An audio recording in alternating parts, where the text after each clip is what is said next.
Good afternoon mga people. So, bali nandito ako sa Service Ontario sa driver's license. Change ka ng marital status mo. So, nag-change na ako ng marital status ko.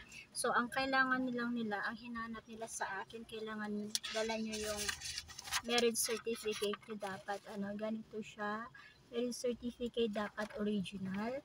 And then, sila na bahala mag-fill up doon sa form sa computer.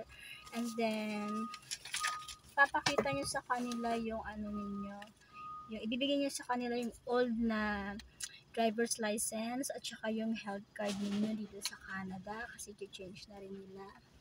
And then, since na kailangan ninyong baguhin yung kasi ako pinili ko, i-drop off ko na yung So, ayan, nag-change na ako ng apelyido ko from my single na apelyido to married na. So, bibigyan nila kayo ng ganito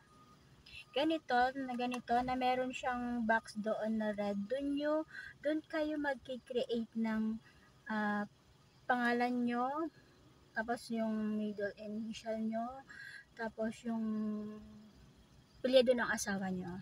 Ito nyo ilalagay. Dapat hindi kayo lalagpas doon sa box na yan. Yan. Tapos i-create nyo yun doon. Just yun na yung mag-a-appear doon sa driver's license nyo dito sa Canada.